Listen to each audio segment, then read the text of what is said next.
Welcome students. आज की class में आज की क्लास का पहला क्वेश्चन है क्वेश्चन नंबर 10 एक्सरसाइज 13.2। तो क्वेश्चन है 2 persons could fit a new window in a house in 3 days। यानी 2 आदमी 3 दिन में एक घर की खिड़की को फिट करते हैं। तो इसमें आपको 2 क्वेश्चन पूछे गए हैं। तो पहला जो क्वेश्चन है वो है कि अगर एक आदमी क्या है बीमार पड़ जाता है तो काम शुरू होने से पहले तो उस काम को करने के लिए कितना समय लगेगा या कितने दिन लगेंगे। दूसरा क्वेश्चन जो पूछा है वो पूछा है कि how many persons would be needed, यानी कितने लोगों की ज़रूरत पड़ेगी अगर उस विंडो को एक दिन में लगाना हो। तो सबसे पहले हम टेबल बना लेते हैं जिससे इजीली आप क्वेश्चन को समझ पाएँ। टेबल में आपको लिखना क्या है कि हमारे पास 2 चीज़ें गिवन दे रखी हैं, एक नंबर ऑफ डेज दे रखा है, एक नंबर ऑफ मैन दे रखा है। तो हम लिखेंगे नंबर ऑफ मैन एक जगह और नीचे लिखेंगे नंबर ऑफ डेज। ठीक है। तो नंबर ऑफ मैन की जगह लिखेंगे कि अगर 2 आदमी काम करते हैं तो उन्हें 3 दिन लगेंगे काम करने के लिए। तो पहला जो क्वेश्चन था 10th का जो पहला पार्ट है उसमें बोला गया है कि एक आदमी बीमार पड़ गया, तो इसका मतलब 2 में से एक आदमी बीमार पड़ गया तो कितने बचे, एक आदमी। अब एक आदमी को कितना समय लगेगा, हम मान लेते हैं x समय लगेगा। ठीक है। अब दूसरा जो सवाल है कितने लोगों की ज़रूरत पड़ेगी अगर विंडो को एक दिन में लगाना हो। तो यहाँ पर हमें सीधे नंबर ऑफ मैन पूछा है तो हम वहाँ मान लेते हैं y। कितने दिन में बोला है, एक दिन में, तो हम यहाँ लिखते हैं 1। ठीक है। तो आप सॉल्व करते हैं। तो पहला जो हम क्वेश्चन सॉल्व करेंगे कि एक आदमी अगर काम करता है तो उसे कितने दिन लगेंगे। तो मान लेते हैं, लेट करते हैं हम, let number of days, number of days to complete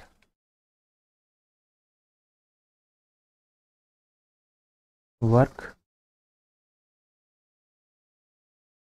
भी एक्स डेज। हम मान लेते हैं कि एक्स डेज लगेंगे उसे काम पूरा करने के लिए। अब यहाँ पर हम कहते हैं कि अगर इक्वेशन क्या हो, इनवर्स प्रोपोर्शन में हो, तो x1 का जो मल्टीप्लाई है और y1 का अगर मल्टीप्लाई करते हैं तो उसका जो प्रोडक्ट आना चाहिए वो बराबर आना चाहिए x2 y2 के बराबर। ठीक है। यहाँ पर x1 की जो वैल्यू है वो 2 है और y1 की वैल्यू 3 है। हम यहाँ लिख लेंगे 2 इंटू 3 और x2 की वैल्यू जो है 1 है और y2 आपको फाइंड करना है जिसे हमें x माना है। ठीक है। x के साथ 1 मल्टीप्लाई में है वो डिवाइड में जाएगा इस तरफ, तो 2 into 3 divide by 1 is equal to x.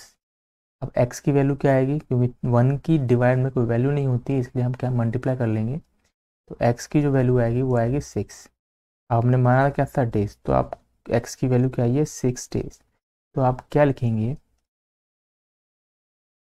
Hence the number of days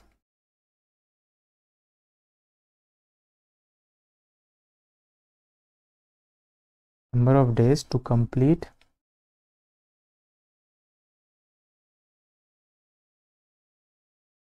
work is 6 days. ये आपका आंसर आ गया। ठीक है। चलिए करते हैं सेकंड पार्ट इसका। सेकंड पार्ट में हमसे पूछा है कितने आदमी लगेंगे अगर एक दिन में काम ख़त्म करना हो। तो यहाँ हम लिखेंगे let the number of mens required to complete work, यानी काम ख़त्म करने के लिए कितने लोगों की ज़रूरत पड़ेगी अगर उस काम को ख़त्म करना हो एक दिन में। तो हम मान लेते हैं इसे y मान लेते हैं, लेट कर लेते हैं y। तो एक क्वेश्चन बनेगा आपके पास x1 y1 का मल्टीप्लाई x2 y2 के बराबर होना चाहिए। x1 की जो वैल्यू है वो आपके पास 2 है और y1 की वैल्यू कितनी है 3 है। अब x2 की वैल्यू आपने क्या मानी है, y मानी है, तो हम इसे y की लिखते हैं जो कि हमें निकालना है। और y2 की वैल्यू 1 है, 1 y के साथ मल्टीप्लाई में है, यहाँ जाएगा डिवाइड में। तो 2 into 3 divide by 1 is equal to y। तो आपका जो आंसर आएगा वो इक्वल टू क्या आएगा, Y is equal to 6 man. तो आप आंसर में लिखेंगे hence the number of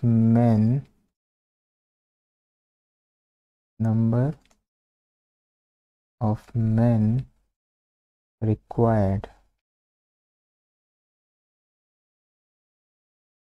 is 6, यानी 6 मेंस की रिक्वायर्ड है। तो ये आपका आंसर आ गया। ठीक है, नेक्स्ट क्वेश्चन करते हैं। Question number 11। क्वेश्चन नंबर 11 है, अ school has 8 periods a day, each of 45 minutes duration.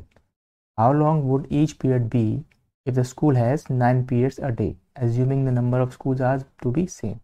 अब क्वेश्चन में बोला है कि अगर एक स्कूल में 8 पीरियड लगते हैं और हर एक पीरियड 45 मिनट्स का होता है, तो हर एक पीरियड कितने मिनट का होगा अगर पीरियड्स की जो संख्या है वो बढ़ा दी जाए, या हम कहें पीरियड्स बढ़ा दी जाए, 8 की जगह 9 कर दिए जाए, तब एक पीरियड का ड्यूरेशन कितना होगा वो पूछा है।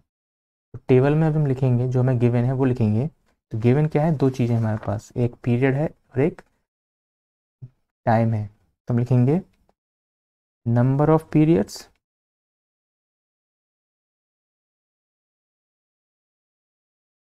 ठीक है, और यहाँ लिखेंगे ड्यूरेशन ऑफ पीरियड्स।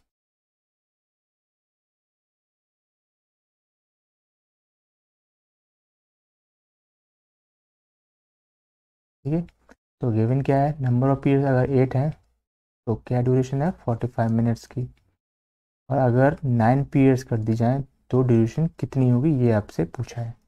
तो यहाँ हम लिखेंगे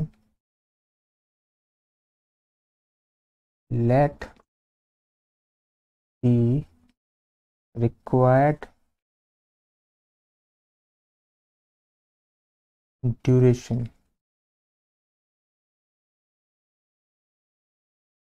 duration of each period be X. ठीक है, तो जैसे हम क्वेश्चन करते हैं हर बार वैसे करेंगे। x1 की वैल्यू आपका y1 का इंटू हम करें तो वो x2 इंटू y2 की वैल्यू के बराबर आना चाहिए। तो यहाँ पर जो x1 की वैल्यू है वो है 8 और y1 की वैल्यू क्या है 45। और x2 की वैल्यू आपके पास 9 है, अब आपकी y2 की वैल्यू आपको फाइंड करनी है। 9 के साथ मल्टीप्लाई हो रहा है x, तो ये आपका 9 क्या होगा 45, 8 इंटू के नीचे जाएगा और आप कर सकते हैं 9 5 जब 45 होता है, तो x की वैल्यू कितनी आ गई आपके पास 5 जब 40। ये जो आंसर आया है वो 40 मिनट्स आया है। तो आप लिखेंगे hence the required duration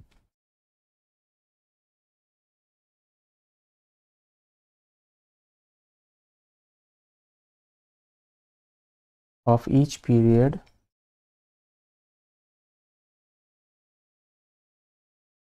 is 40 minutes। ये आपका आंसर आ गया। ठीक है,